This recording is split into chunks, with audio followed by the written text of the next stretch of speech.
Travel. Vous voulez voyager? Achetez vos billets d'avion à l'agent de voyage Tempo Afrique Travel. Avec l'agent de voyage Tempo Afrique Travel, pas de problème de connexion, pas de problème de transfert de vol. Avec l'agent de voyage Tempo Afrique Travel, c'est le voyage en toute tranquillité, en toute beauté, de votre maison jusqu'à votre destination. Votre satisfaction est notre plaisir.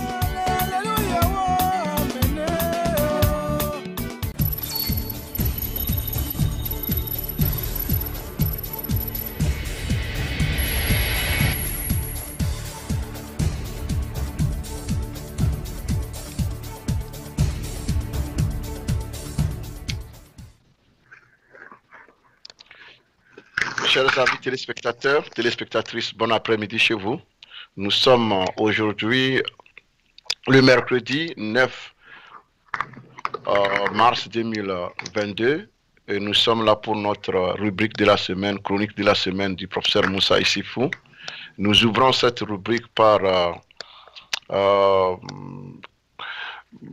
une nouvelle qui a déjà circulé depuis avant-hier. Donc, nous venons ici et nous incliner devant la dépouille mortelle de notre camarade frère et de notre cousin, notre ami, notre cher regretté, Joël Ega, journaliste et directeur de publication donc de Fraternité, et qui nous a quittés.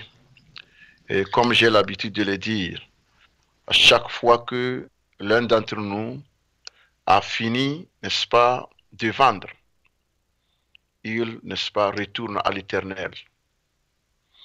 Et c'est cela qui nous rappelle que nous aussi, quel que soit le cas, c'est certain que nous allons partir. Cette certitude-là, c'est elle qui fait que chacun de nous doit quand même essayer d'être humble dans sa vie. Aimer la vérité, aimer la justice, aimer ce qui est bon pour soi et pour l'autre. Et je pense que s'il faut apporter un témoignage ici, je vais dire que Joël Ega a eu ce témoignage-là.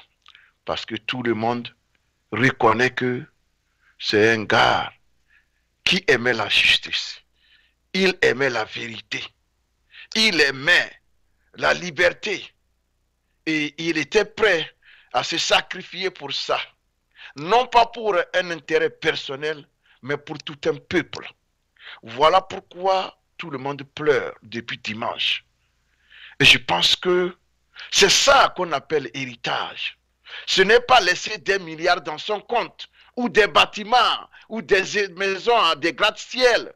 Cela n'est rien, ça ne vaut rien. Mais les témoignages que les gens ont pu apporter en faveur de notre camarade Joël Ega sont déjà suffisants. Parce que c'est ça qui fait l'homme. Ça veut dire qu'il n'a pas vécu inutilement. Voilà pourquoi matin, midi, soir, nous en appelons à tout le monde. Aimons le bien. Ne soyons pas responsables de la souffrance d'autrui. Voilà pourquoi nous sommes matin, midi, soir debout. Alors, camarade Joël Ega, vous n'avez pas vécu inutilement. Vous avez marqué votre monde. Je souhaite que vos enfants et votre femme que vous avez laissés derrière puissent donc vivre en paix, puissent vivre aussi longtemps pour voir la liberté pour laquelle vous vous êtes battu et selon certains pour laquelle vous avez perdu votre vie. Paix à votre âme. Vous n'êtes pas allé trop vite ou trop tôt et nous autres ne sommes pas en retard. Nous irons, quelle que soit notre position dans la vie, qu'on soit pauvre, riche, ou nanti, prisonnier ou homme libre, on ira là-bas. C'est une certitude. Celui qui a le pouvoir et la force d'emprisonner les autres aujourd'hui ira là-bas. Celui qui n'a pas la force, qui est emprisonné, ira là-bas. Alors, est-ce que nous ne sommes pas égaux? C'est ce qui me réjouit, moi, quand je vois que, quel que soit le cas, quand nous passons, nous allons retourner à cette terre-là. La terre où personne ne sera avec nous. Même nos enfants partiront nous laisser derrière. Voilà pourquoi je dis, il faut savoir vivre une vie que les gens vont qualifier d'utile et non d'inutile. Parce que toute vie qui a servi l'autre, qui déshumanise une autre vie, qui fait souffrir une autre vie, c'est une vie inutile. Parce que personne ne se souviendra de cette vie-là en bien.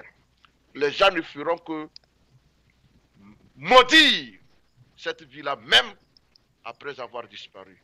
Je vous remercie. Alors, Rebecca, je vous reçois aujourd'hui pour qu'on parle un tout petit peu des prisonniers politiques. Soyez les bienvenus, Rebecca. Vous êtes à la chronique, dans Chronique de la semaine. Oui, merci. Merci de me recevoir encore une fois. Rebecca, vous m'excusez parce que devant cette situation, on ne peut que être émotionnel. Alors, vous comprenez mon émotion. Alors, Madame Rebecca, je vous ai reçu plusieurs fois ici. La dernière fois date de janvier passé pour parler justement de la situation de nos prisonniers politiques. Et vous dirigez un collectif que vous avez appelé Collectif international pour la libération des prisonniers politiques au Togo. Je rappelle à l'opinion que Rebecca n'est pas togolaise.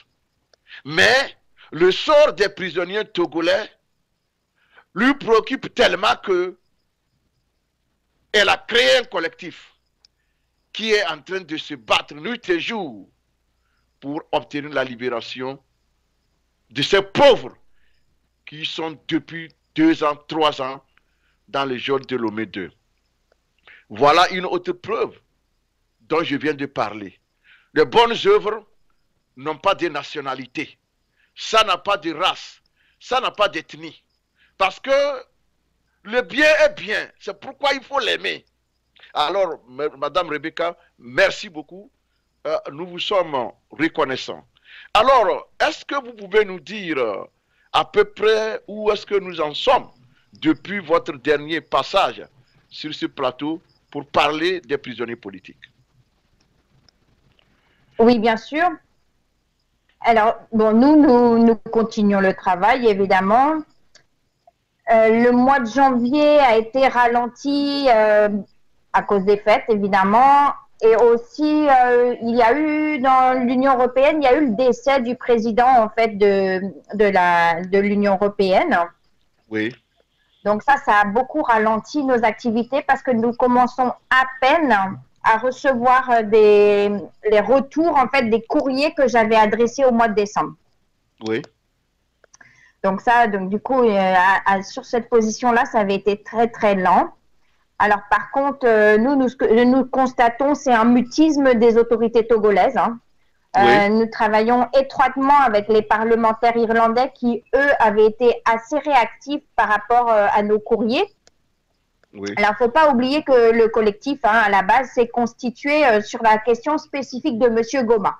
Oui, oui. C'est son état de santé préoccupant qui nous avait interpellés et qui a fait qu'on s'est constitué en tant que collectif sur sa question. Mais en abordant la question de M. Goma, c'est là que nous nous sommes aperçus en fait il n'était pas tout seul et qu'il y avait un grand nombre de détenus politiques au Togo.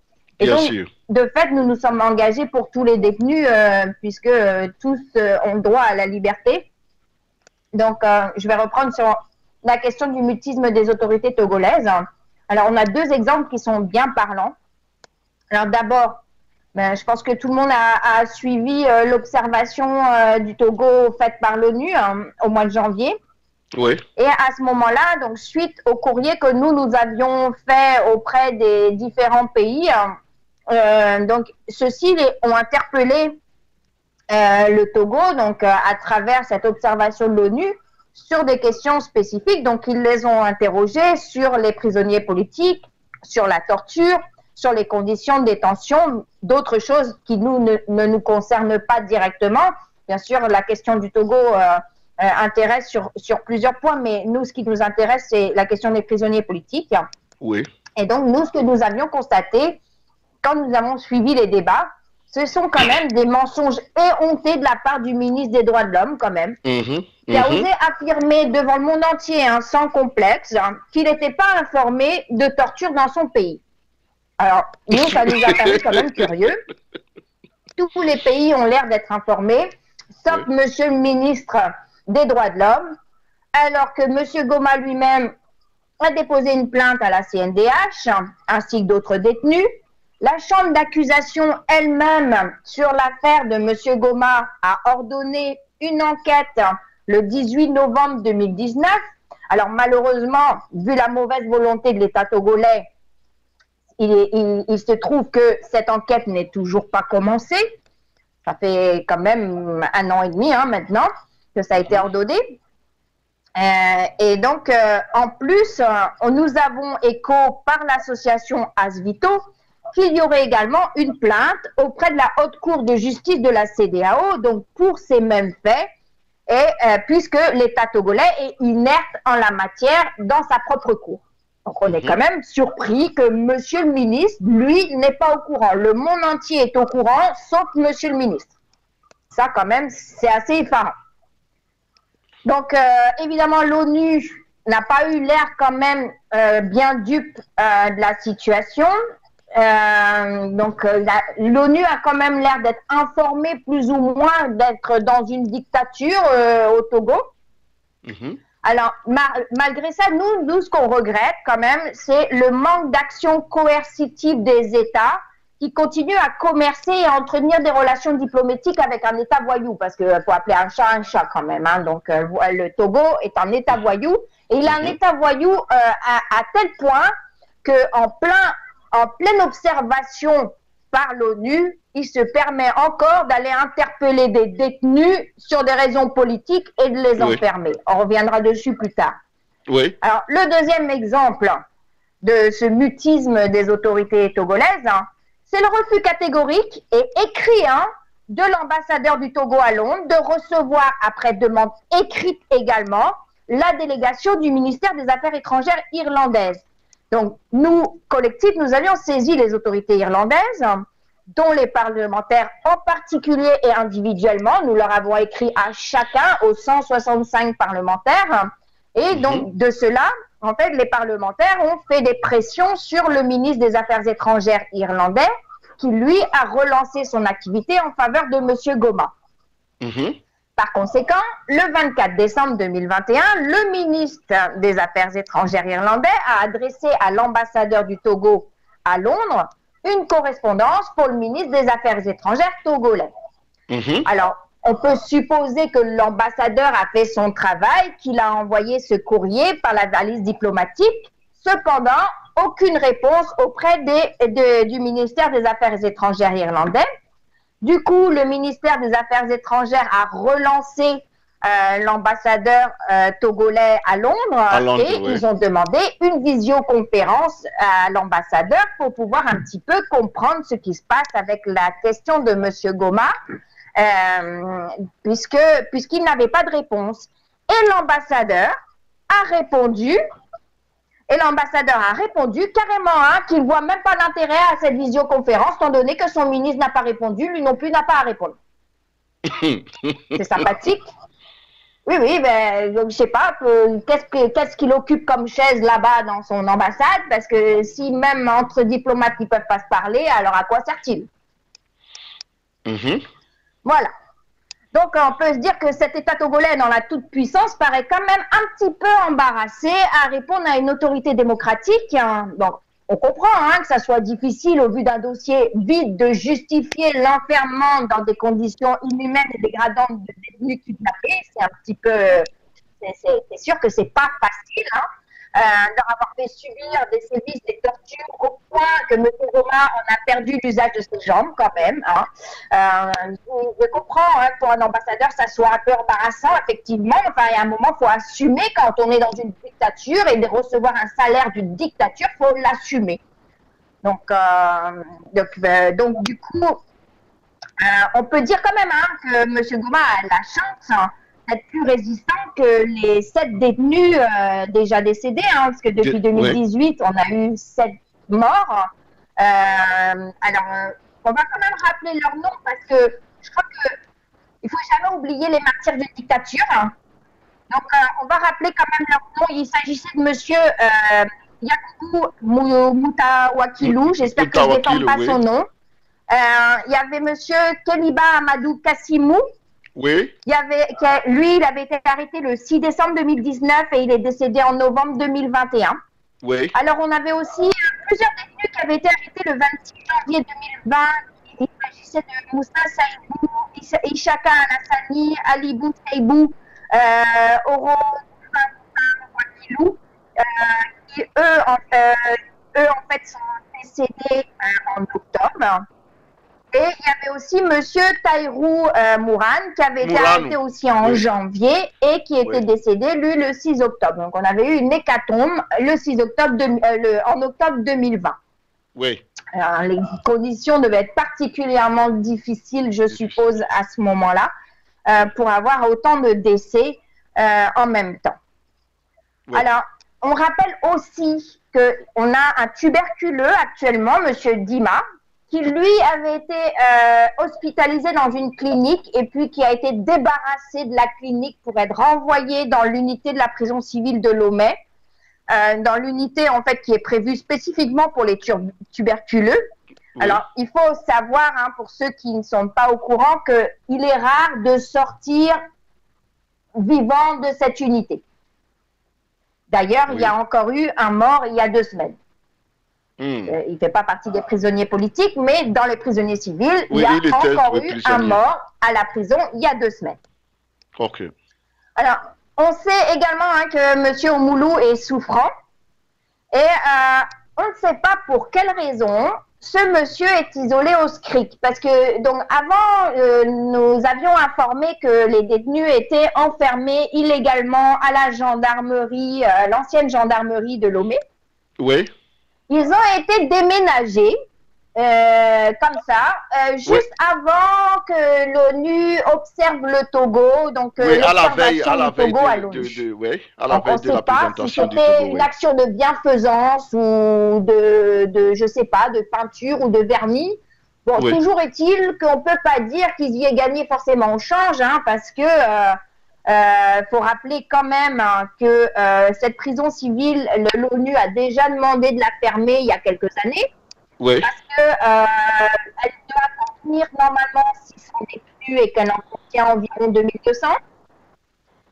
Alors, il faut bien imaginer que dans une prison déjà d'un pays dit en voie de développement, les conditions d'un prisonnier sont déjà pas idéales. Mais alors, quand il doit partager sa surface avec 3 personnes, c'est encore moins idéal. Alors, on rappelle également l'humeur qui se poursuit au Togo parce que il y a eu des kidnappings pendant cette observation du Togo à l'ONU. On a eu M. Nourdine Sebabekefé, M. Boukari Abdulrazak et M. Alpha Ibrahim qui ont été incarcérés le 3 février, hein, donc en plein examen du pays à l'ONU, sans complexe, complètement. Donc ça démontre quand même que le Togo n'a que faire du droit et même de quelques recommandations qui puissent lui être faites par l'ONU, visiblement, c'est pas son problème. Lui, il peut se contenter de venir faire des beaux discours devant l'ONU. C'est bien suffisant pour une dictature, parce que sinon, tout ce qui est annoncé dans les rapports qu'on a pu lire à destination de l'ONU, ça reste du discours, hein, ça reste des écrits, dans les actes, on ne voit pas quand même. Voilà. Donc voilà où nous en sommes. Nous constatons un grand mutisme des autorités.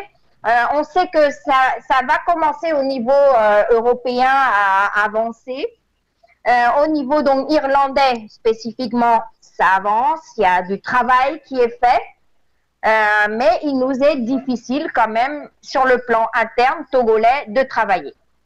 Oui. Voilà. Ok, merci beaucoup Rebecca. Vous avez tout dit. En tout cas, le ministre en question est allé devant l'ONU. Ce n'est pas la première fois qu'il va là-bas présenter des contre-vérités. Bon, et puis quand il le fait, les gens, l'audience rit, mais lui pense que l'audience rit parce qu'elle est contente. Il ne sait pas que l'audience se moque de lui.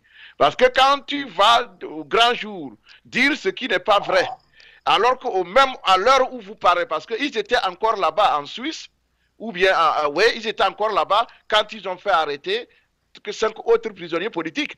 Donc c'est pour dire qu'ils peuvent courir, mais ils ne pourront jamais se cacher. Notre deuxième question, Madame Rebecca, nous avons vu que vous avez lancé une collecte de fonds.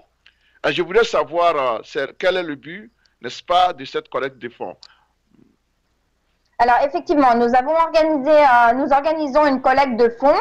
Alors cette collecte de fonds, en fait, a pour objectif de payer un avocat international, à savoir un avocat sénégalais, qui est professeur d'université en France, pour Monsieur Goma. Ok. Donc, pour ceux-là il y a le lien de GoFundMe est sur l'écran.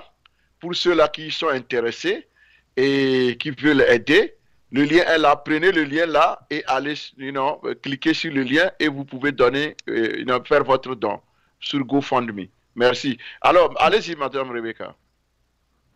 Comment? Je dis, allez-y. Oui, alors, les gens pourraient se poser la question de pourquoi, étant donné qu'on est un collectif qui défendons tous les détenus politiques, pourquoi seulement M. Goma? Alors, on va s'en expliquer. Il y a plusieurs raisons à ça. Oui. Alors, déjà, premièrement, M. Goma est malade, sa santé se détériore.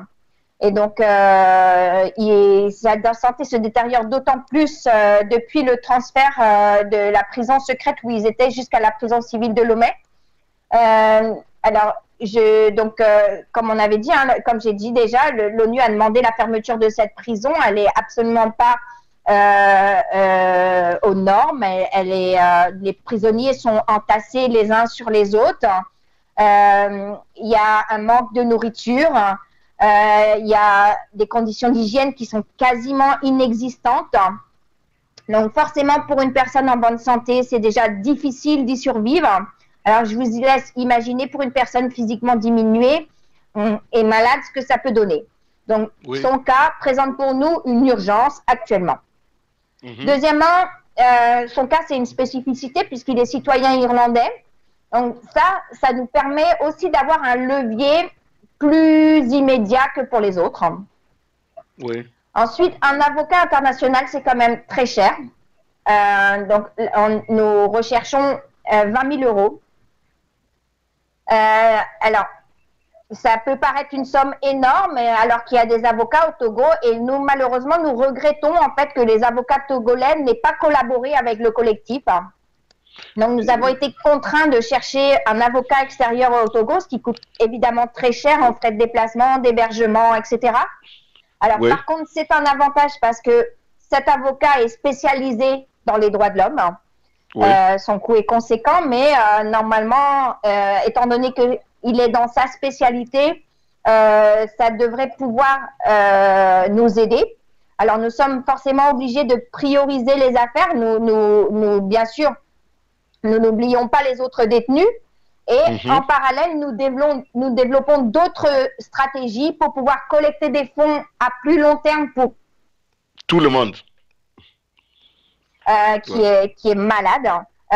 Et il y a M. Dima aussi qui est malade. Alors, tout est compliqué pour nous. Pourquoi? Alors, sauf les médias comme le vôtre et la radio a vu l'été, en fait, il est très difficile de parler de cette cause. En général, les médias ne donnent pas suite à nos requêtes. Il faut le savoir. Donc, chacun veut médias préserver se refusent à son cette ventre. cause. Nous ne savons pas pourquoi. Ou alors, ils nous demandent des sommes lunaires, mais complètement lunaires, pour parler de la situation. On vous demande de l'argent avant de venir sur les médias? Ils vous demandent de l'argent? Oui, on nous demande jusqu'à 2 000 euros pour parler de cette situation. Alors, il faut savoir que nous sommes tous des gens, des militants bénévoles. Personne de nous n'est payé. Nous faisons ça sur notre temps libre. Rebecca a une question. Et ça, là, c'est des médias togolais aussi? Alors, les médias togolais, non. Alors, il y a les journaux togolais, mais en fait, nous, ce que nous avons remarqué, c'est que si on ne sort pas la situation du Togo, on ne va pas aller bien loin. Il faut nous donner sur les médias internationaux, nous demandent entre 1 500 et 2 000 euros pour pouvoir parler de la cause. Ah bon? Oui. Alors que nous déjà, pour certains, on gagne même pas ça dans l'année. Hein. Oui, bien sûr. Donc oui. Pour aller parler 5 minutes sur RFI ou sur d'autres médias, ça va être compliqué qu'on sorte le pain de la bouche de nos enfants pour pouvoir parler des prisonniers politiques au Togo, quoi. En tout cas, puisque le problème, Rebecca, c'est que ces médias que vous avez cités là sont en déconnivence avec les régimes dictatoriaux. Ils prennent de l'argent pour présenter les contre-vérités au monde. C'est ça, c'est pourquoi ils sont oui, mais alors, je ne vais pas faire de la contre-pub, mais j'ai parlé de RFI. RFI fait partie de ceux qui ne nous répondent pas ou nous tournent en rond. Mais il y a des médias qui se disent panafricains quand même, qui nous demandent des sommes pas possibles. Hein. Ah, voilà. Parce que c'est devenu un fonds de commerce. Oui, je comprends si vous venez faire une publicité pour vendre un produit. D'accord, mais si c'est pour la cause des droits de l'homme, pourquoi vous allez... Oui, c'est ça le problème. C'est pourquoi nous avons dit, Tempo Afrique TV, c'est la radio des Africains, pour les Africains et des Africains. Et nous allons désormais ajouter la radio, n'est-ce pas, de tous les opprimés du monde. Ils n'ont qu'à venir. Oui, et nous vous remercions pour ça, parce que vraiment... Dans les médias vocaux, c'est-à-dire les radios et les télés, nous avons eu accès à la radio à vue l'été et vous qui nous avez donné l'antenne une fois, 2 fois. Donc merci beaucoup parce que, en tout cas, cette situation nous a permis d'apprendre, nous militants, qu'en fait les causes visibles dans les médias sont des causes sponsorisées. Ah, bien et sûr. que finalement, les pauvres n'ont pas droit à la parole sur les médias, il faut être clair. Donc, finalement, il n'y a que la bourgeoisie qui a le droit de parler et de défendre ses idées, ou alors des gens sponsorisés par les bourgeois. Ouais. C'est pourquoi ça nous a permis au moins d'apprendre ça. Oui. C'est une chose. Voilà. Donc, si on n'allonge pas les millions, c'est regrettable, on n'a pas le droit de parler, et pas le droit de parler de la situation au Togo. Donc, c'est certainement que cette situation dérange beaucoup de gens, enfin en tout cas, ou arrange beaucoup de gens, ça dépend de quel côté on se place, mais en tout cas, il est très compliqué de parler de cette situation dans les médias. Ouais. Alors, nous envisageons quand même une autre collecte de fonds pour payer un avocat pour tous, mais ça demande une organisation logistique plus profonde, et ça aussi demande plus de temps, et ça nous demande d'engager des fonds à nous-mêmes. Donc, nous avons besoin de fonds pour pouvoir encore engager des fonds pour collecter d'autres fonds. C'est très compliqué. Hein. Nous avons des stratégies qui sont déjà en place, mais nous ne pouvons pas encore en parler. Je suis sûre que vous me réinviterez encore pour en parler la prochaine fois. Mais non, il faut que nous ayons installé, que nous ayons préparé notre logistique pour pouvoir divulguer dans les médias en fait ce que nous faisons. On ne va pas mettre la charrue avant les bœufs. Donc, et ça nous demande du temps. Ça nous demande ça demande du temps, ça demande du bénévolat, ça demande de l'abnégation pour certaines personnes. Voilà, donc on reviendra là-dessus plus tard. Ouais, vous allez remarquer que nous, quand quelqu'un sert ou veut faire la promotion d'un oppresseur, même si on dépose combien de milliards devant nous, on ne prend pas. On préfère accorder ce temps-là à celui-là qui défend les opprimés, même si c'est à 0 francs. Voilà, parce que nous, l'argent, ce n'est pas ça qui fait. Je voulais ajouter quelque chose, parce que, en fait, nous, notre collectif, en fait, étant donné que nous ne sommes pas togolais, nous sommes à l'extérieur du Togo, nous avons des difficultés, nous n'avons pas de contact avec les détenus et nous n'avons pas de contact avec leurs familles, sauf 2, en fait. Nous n'allons pas les citer ici, mais et un avocat, en fait, pour défendre les détenus pour que cet avocat international puisse défendre les détenus eux-mêmes. En fait, il faut qu'il soit constitué soit par les détenus, soit par leur famille. Et donc, moi, j'invite les familles qui nous écoutent là ce soir à nous contacter sur notre adresse mail qui est cilpptogo, tout attaché, @gmail.com, s'ils ont besoin que nous nous occupions plus précisément de leur cas, parce qu'on ne peut pas constituer un avocat pour eux. Alors ainsi, ça, c'est une chose. Tout à fait normal. Oui.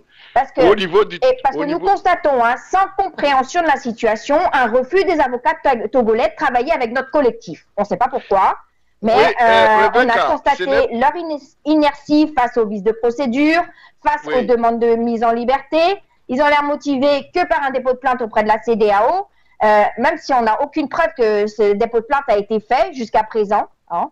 Mais ces avocats, ils n'ont même jamais visité les détenus en prison. Donc, je ne sais pas comment ils font pour constituer leur dossier, puisqu'ils ne vont même pas voir les détenus en prison.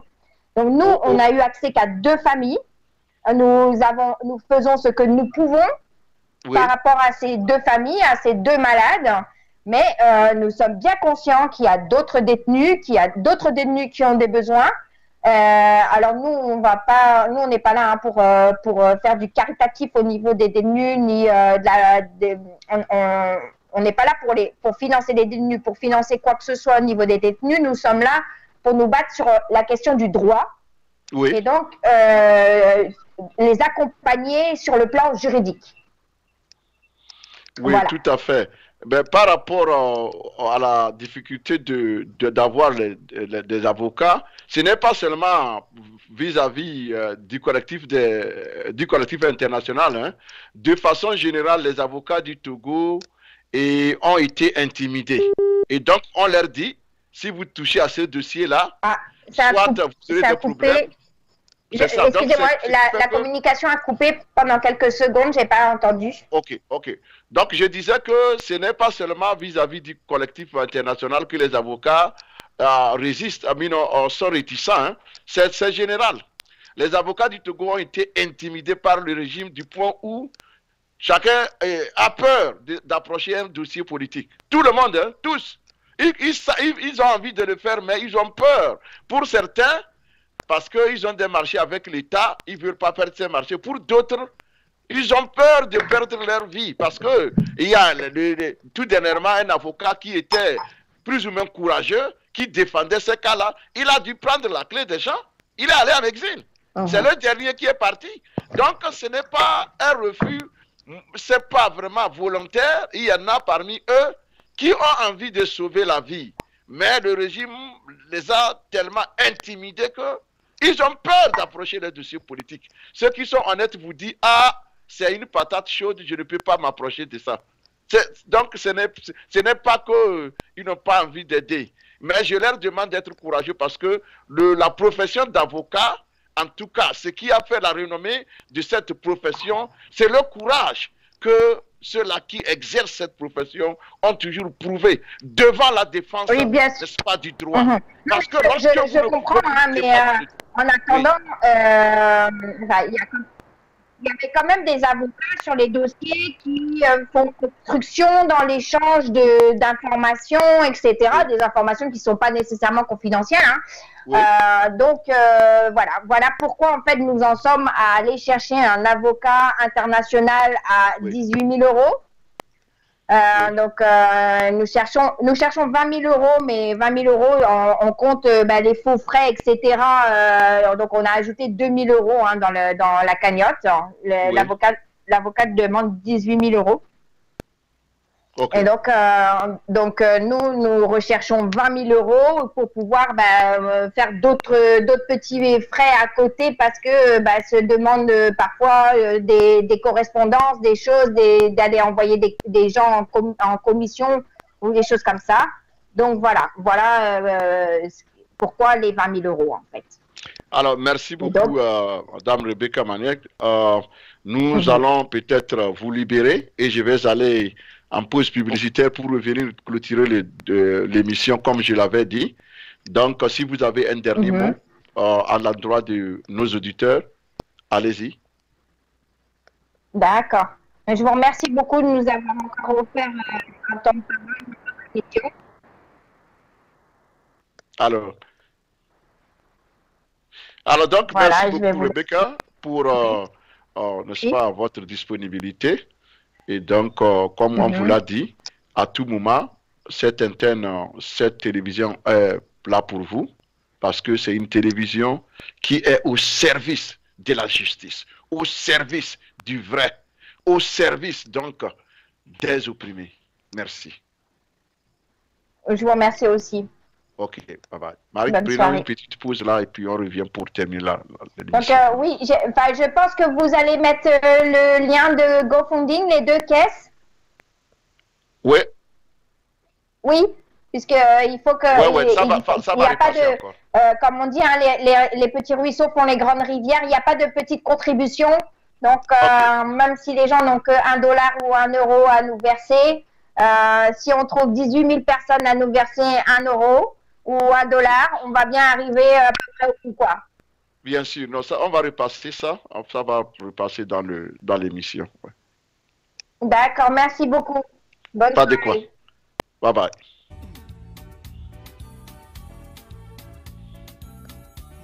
C'est encore Yves Kenao. C'est toujours Yves Kenao qui revient. Cette fois-ci, pour vous dire que Tempo Afrique TV vous offre plus de 4000 chaînes de télévision.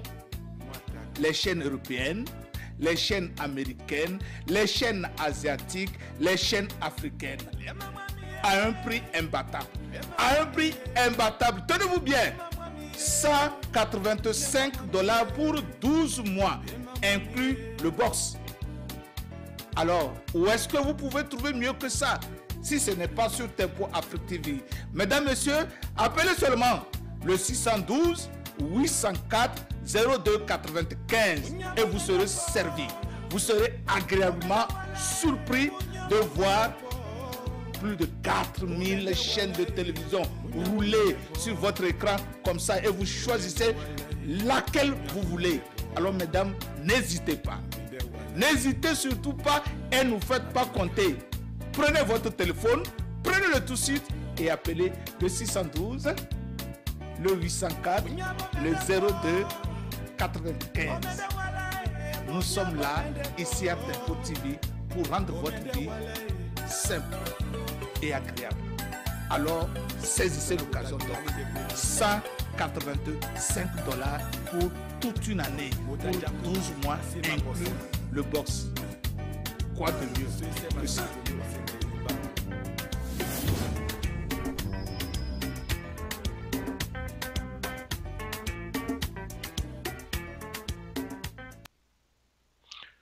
Chers amis téléspectateurs, nous sommes de retour pour la suite de notre émission.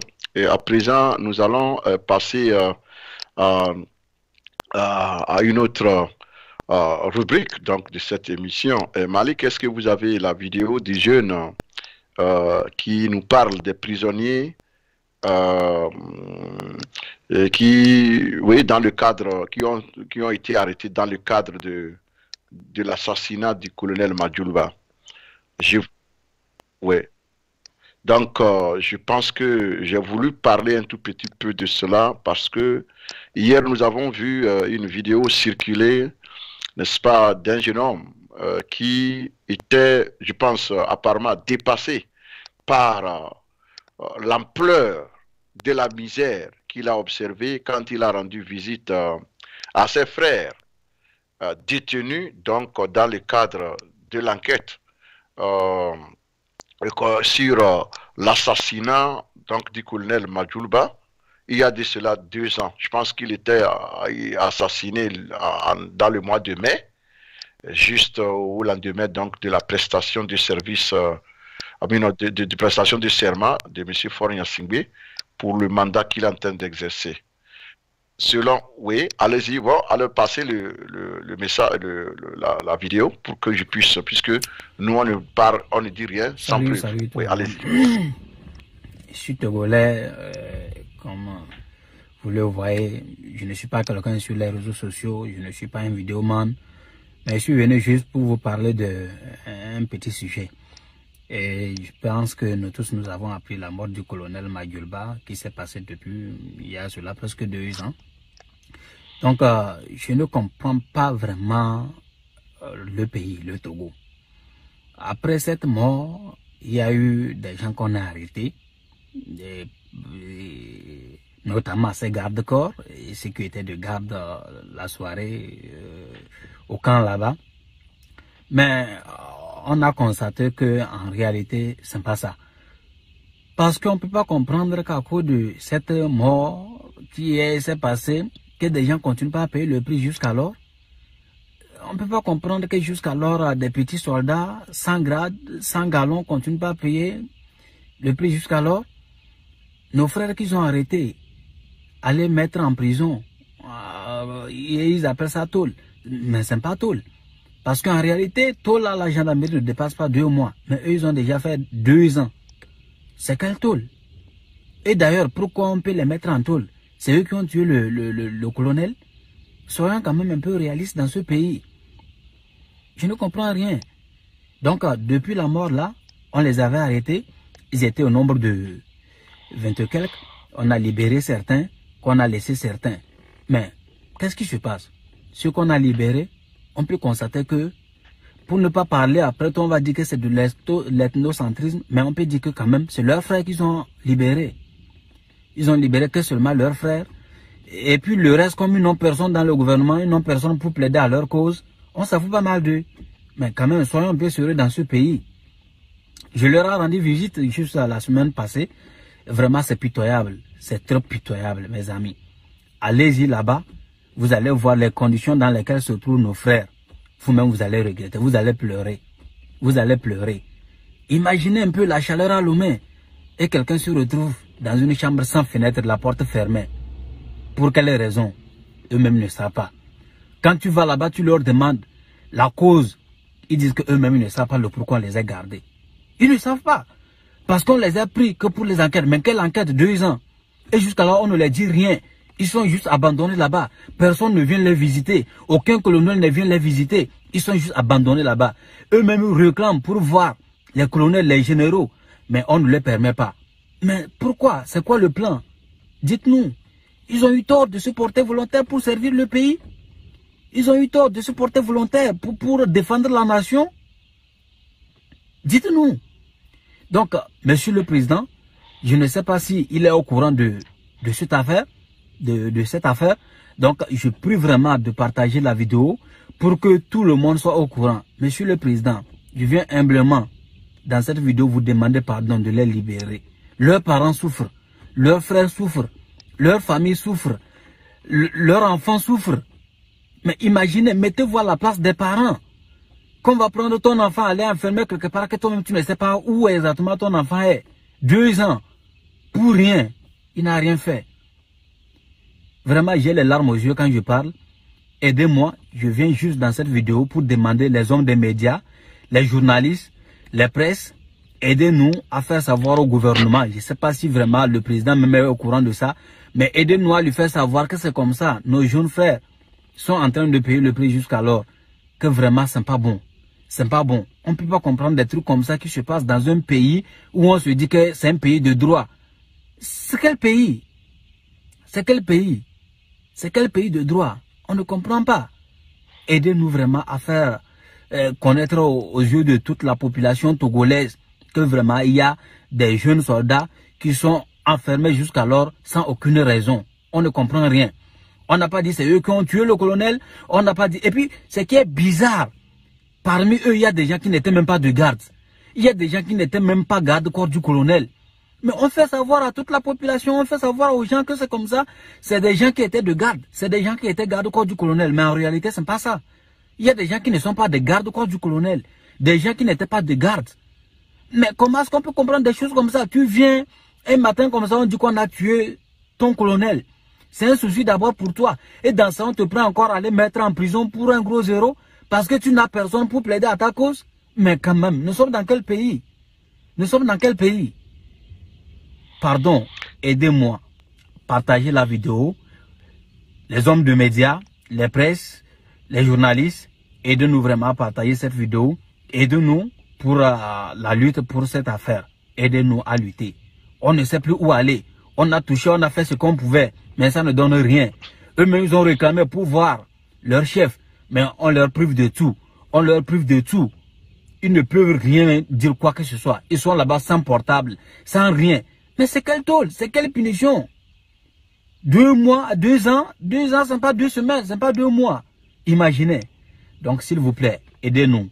Aidez-nous sincèrement. Merci beaucoup, jeune frère. Je ne connais pas votre nom.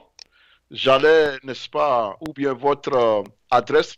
J'allais vous envoyer donc une couronne d'émeraude. Tout simplement parce que, quel que soit ce que l'on peut penser, vous avez été courageux. D'abord, j'invite tous les parents de ces soldats enfermés là, d'avoir ce courage, le courage de ce jeune-là, et de sortir et de dénoncer. Mais le jeune a dit beaucoup de choses que je voudrais commenter ici. Il a dit beaucoup de choses que s'il faut disserter, on va remplir des milliers de pages. Le jeune a dit, entre-temps que on a libéré certains qui ont, n'est-ce pas, des frères. Ils n'ont libéré que leurs frères. Et il ajoute qu'il ne veut pas être ethnocentriste. Donc, suivez mon regard. Le jeune a tout dit. Et tous les Togolais savent qui peut faire libérer son frère et laisser l'autre. Ce n'est pas à moi de vous expliquer qui. Le jeune l'a dit. Suivez seulement le regard du jeune. Ça, c'est un. De deux, j'ai voulu me poser la question de savoir sur le sort de ces militaires-là, est-ce qu'il faut pleurer ou bien il faut rire? Parce que si je veux être cynique, je vais dire qu'il faut rire. Parce que si le Togo est là où il est aujourd'hui, si le régime, si une minorité, une oligarchie pieuse arrive à dominer ce pays, à maltraiter tout le monde, c'est à cause de ces soldats-là. Il nous dit que ces soldats sont des non-gradés, tout ça là. Oui, bien sûr. C'est eux qui tabassent, qui tuent pour maintenir le pouvoir. Et nous, quand on leur dit que tôt ou tard, vous allez payer le même prix, le prix, n'est-ce pas, de votre, c'est pas, ignorance, les gens pensaient que nous, on exagérait. Voilà maintenant. Voilà. Je vous dis que la dictature n'a pas de tabou. Elle mange tout. C'est-à-dire que la dictature, c'est un cannibale. Elle mange même ses propres semblables. Voilà. Donc, je vous dis que aussi longtemps que vous, les militaires, que vous soyez en prison ou libre, vous soutiendrez ce régime. Les civils ne seront pas les seuls à en souffrir. Vous aussi, vous allez goûter. Après avoir dit ceci, pour châtier un tout petit peu mes frères, dont j'ai la sympathie, parce que je ne supporte jamais l'injustice. Donc, après vous avoir dit ça, maintenant je vais vous défendre. Je vais vous défendre en disant que il faut parler aux autres soldats qui sont encore libres. Il faut leur dire qu'ils sont dans une prison à ciel ouvert. Tôt ou tard, ils vont vous rejoindre là-bas s'il ne faut rien pour vous libérer. Parce que je sais que même quel que soit le cas, vous tous qui êtes maintenus comme prisonniers, personne d'entre vous ne sait qui a tué Bajulba. Ceux-là même qui devaient se retrouver à votre place, c'est eux qui vous ont enfermé là-bas. Parce que c'est eux seuls qui savent pourquoi ils ont tué Majulba. Mais vous, les pauvres les enfants des paysans, vous avez peut-être des enfants qui comptaient sur vous. Voilà votre situation. Et nous avons à présent plus de 120 civils qui sont dans la même situation que vous. Ils n'ont rien fait, mais ils sont enfermés comme ça, comme vous. Je pense que les autres soldats qui sont dehors doivent utiliser votre exemple pour que désormais, ils ne puissent pas se permettre de tuer au nom d'un pouvoir qui les hait. Parce que le pouvoir ne vous aime pas. Il vous trompe pour aller tabasser vos parents, pour le conserver, pour conserver le pouvoir. Mais quand il aura fini, il vient, il vous prend, il vous met au gnouf. Aussi longtemps que vous n'allez pas devenir malin, rusé pour refuser ces ordres-là, vous et nous, ensemble, nous allons souffrir. À moi, le civil, il sait que je suis en train de me battre. J'accepte ma souffrance. Et vous? vous avez un double regret. Parce que vous avez servi un régime qui est en train maintenant de vous, c'est pas, de vous maltraiter. Vous n'avez rien gagné. Alors je vous dis, vous avez la responsabilité. Surtout, moi je parle à ceux qui m'écoutent parce que vous êtes en prison, on me dit que vous n'avez pas de téléphone. Les soldats qui sont encore dehors, je vous dis que tôt ou tard vous subirez le même sort. Aussi longtemps que vous allez accepter, allez maltraiter vos frères, vos parents, matraquer parce que vous voulez qu'un seul individu conserve le pouvoir, il va le conserver, mais vous n'aurez jamais la paix. Vous n'aurez jamais la paix puisque il se fout pas mal de vous. Il se fout pas mal de vous. Voilà. Des gens commettent des crimes et on vous prend, vous les innocents, on vous met au nouf. Et ce jeune qui a parlé, Dieu seul sait s'il pourra encore vivre au Togo. Parce que pour eux, il a commis déjà un crime de lèse-majesté. Parce qu'il a osé dire la vérité. Mais je veux qu'il y ait des jeunes courageux comme ça, que ces messages-là se multiplient, afin qu'on puisse trouver justice pour ces gens-là. Je ne sais pas, il a parlé d'une vingtaine. Ils n'ont qu'à les libérer. Parce qu'au cas contraire, ils n'ont qu'à les juger et nous dire que c'est eux qui ont tué Majurba. Mais si vous ne voulez pas les juger, ça veut dire que vous cachez quelque chose. Alors, est-ce que c'est bon de garder des innocents en prison alors que les assassins sont en train d'écumer, faire la belle vie à Lomé? Ça, c'est ce qu'on appelle injustice. Et c'est la raison pour laquelle nous sommes debout, on se bat pour le changement de choses, de la gouvernance au Togo. On dit nous voulons la bonne gouvernance, nous voulons la démocratie. Si au moins on était dans un état démocratique, monsieur le jeune frère, ce que vous venez de dire n'allait jamais se passer. Mais bon, quand les autres sortent pour certains, c'est comme si c'est parce qu'ils sont trop. Voilà maintenant, quand tout le monde aura fini de goûter à ce mauvais traitement, peut-être que désormais, le Togolais du nord au sud, de l'est à l'ouest, l'opposant comme l'homme du régime, saura que, au fait, quand on se bat pour la justice, ce n'est pas pour un individu donné, non, c'est pour tous les Togolais, c'est pour toute l'humanité. Parce que lorsque l'injustice gagne le terrain, gagne du terrain, personne n'est épargné. Ce n'est pour rien que Dr King a toujours martelé. L'injustice à un endroit donné, c'est une menace, n'est-ce pas, pour la justice partout dans le monde. Est-ce qu'il n'a pas raison? Si ces soldats-là n'avaient pas contribué au maintien de ce régime, est-ce qu'on les arrêterait et on les enfermerait comme des animaux alors qu'ils n'ont rien fait? Bon, nous sommes contents de ce que nous faisons. Parce que chacun finira par être rattrapé par ses comportements. Les actes que nous posons, nous rattraperons. Et voilà. Mais moi, j'ai l'habitude de dire que quand vous surprenez le renard en train de vouloir s'attaquer à votre basse-cour, vous n'allez pas devant le renard vous mettre à gronder ou à faire quoi que ce soit, à vous pousser à la poule. Non.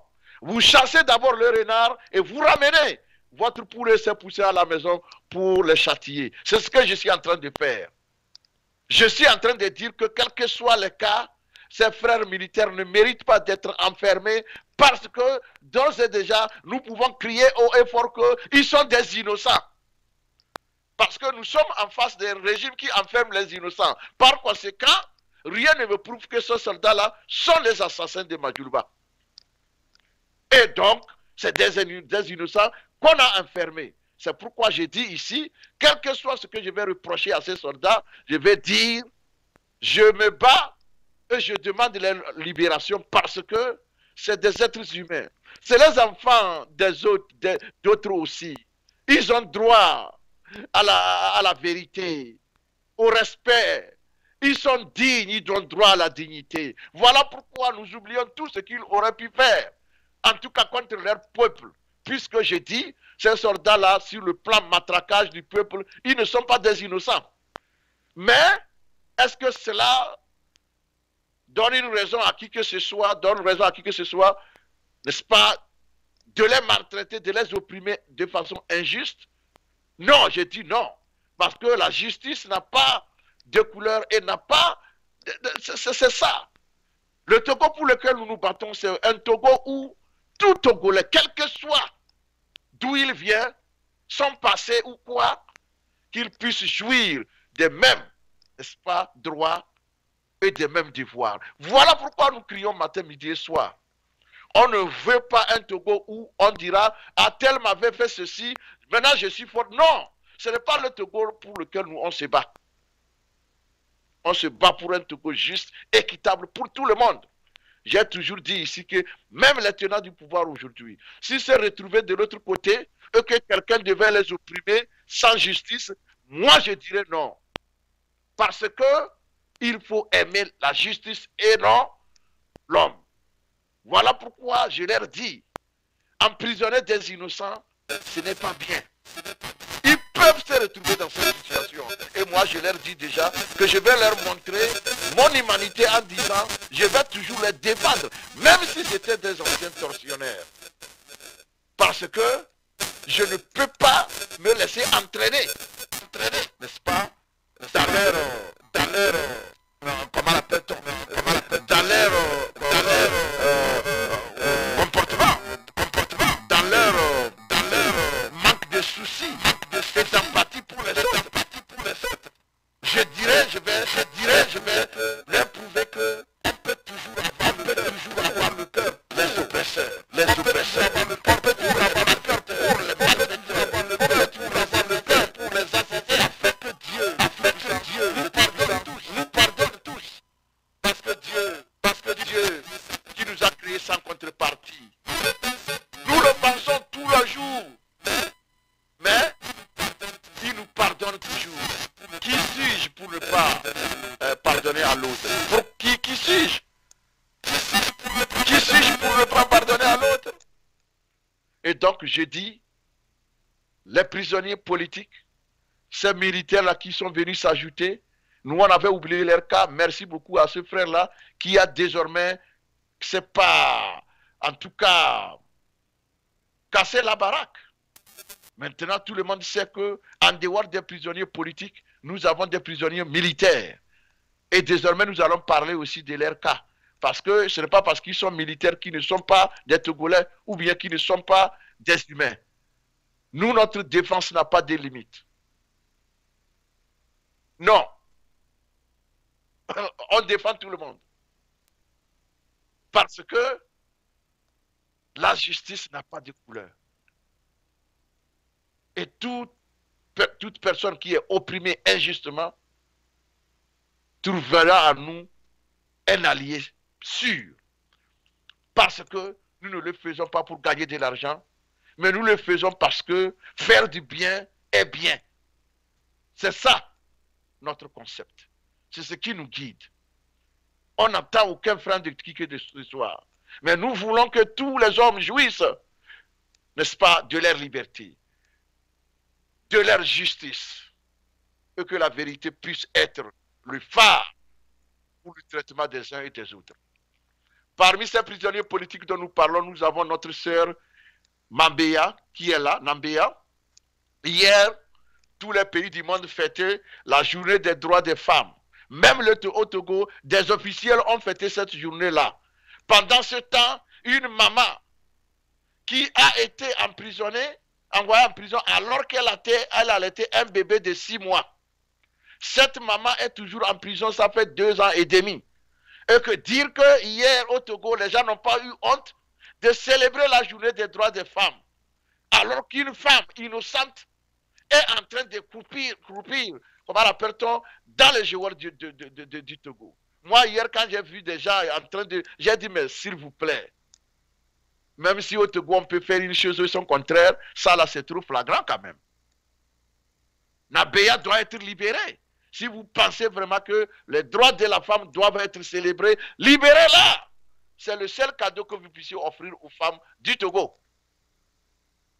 Voilà pourquoi je demande sa libération aujourd'hui.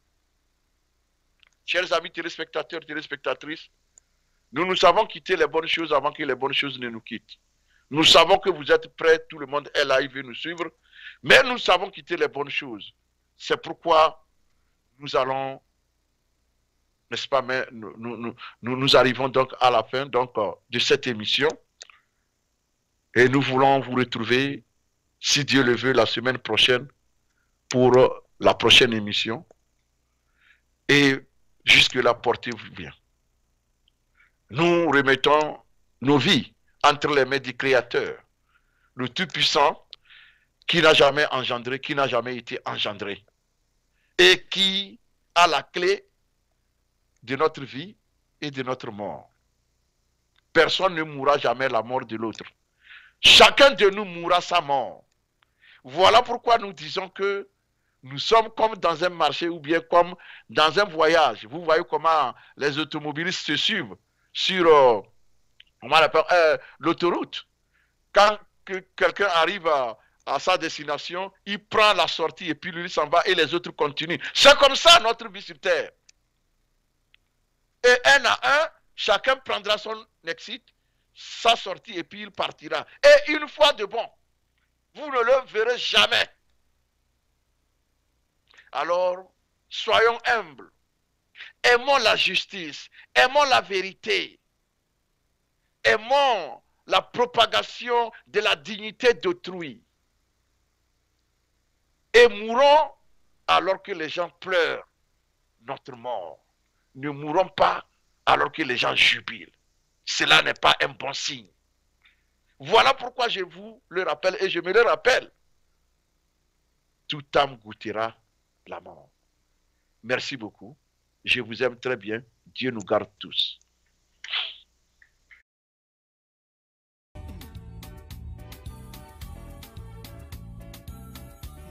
C'est encore Yves Kenao. C'est toujours Yves Kenao qui revient. Cette fois-ci, pour vous dire que Tempo Afrique TV vous offre plus de 4000 chaînes de télévision. Les chaînes européennes, les chaînes américaines, les chaînes asiatiques, les chaînes africaines. À un prix imbattable. À un prix imbattable. Tenez-vous bien. 185 $ pour 12 mois, inclus le box. Alors, où est-ce que vous pouvez trouver mieux que ça si ce n'est pas sur Tempo Afrique TV? Mesdames, Messieurs, appelez seulement le 612 804 02 95 et vous serez servi. Vous serez agréablement surpris de voir plus de 4000 chaînes de télévision rouler sur votre écran comme ça et vous choisissez laquelle vous voulez. Alors mesdames, n'hésitez pas. N'hésitez surtout pas et ne faites pas compter. Prenez votre téléphone, prenez-le tout de suite et appelez le 612, le 804, le 02 95. Nous sommes là, ici à Tempo TV, pour rendre votre vie simple et agréable. Alors, saisissez l'occasion. 185 $ pour toute une année, pour 12 mois, inclus le box. Quoi de mieux que ça?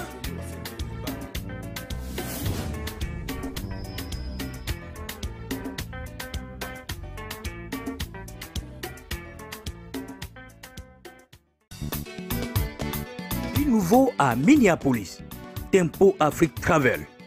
Vous voulez voyager? Achetez vos billets d'avion à l'agence de voyage Tempo Afrique Travel.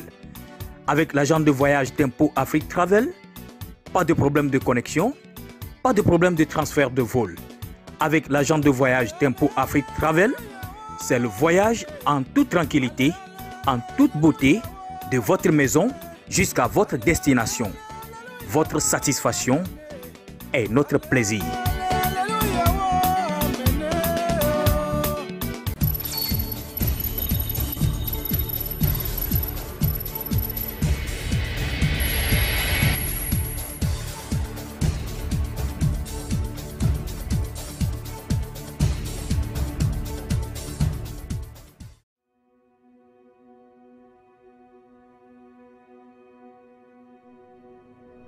My whole life, my father told me stories about moving to the United States.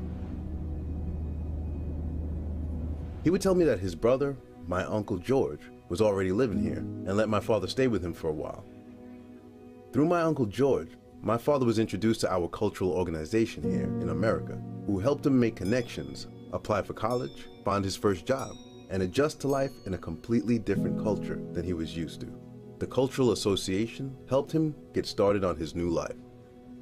My Uncle George would bring my father with him to the annual Summer Cultural Groups Festival, and later, he would bring me. It was incredible to see so many people of all ages laughing and celebrating with food and song and dance. It brought back the best feelings of home and gave my father the opportunity to pass his culture, language, and values on to me.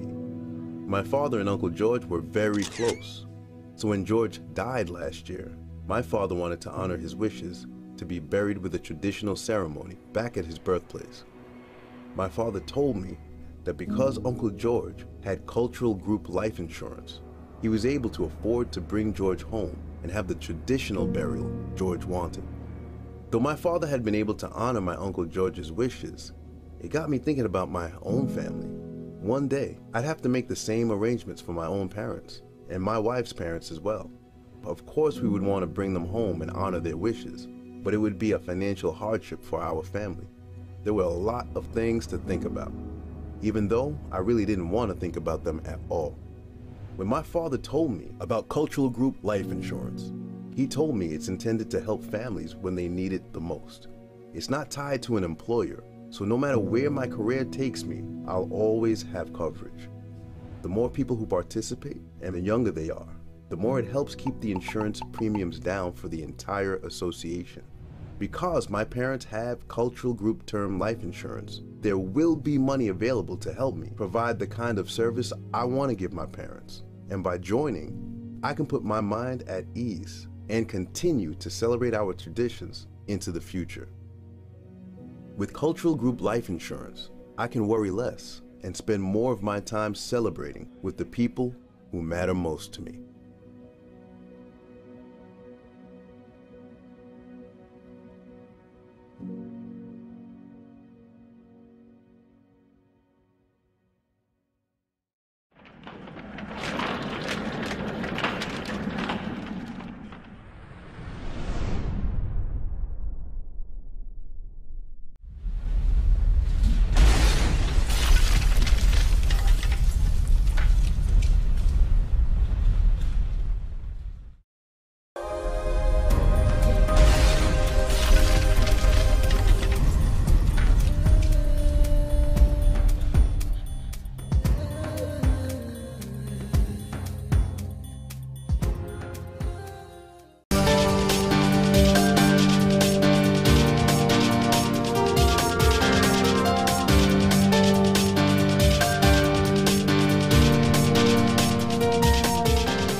Pour toutes vos informations en politique, en économie, en sport, en santé, retrouvez Yves Kenao sur Tempo Afrique TV, la station de l'éveil du continent africain.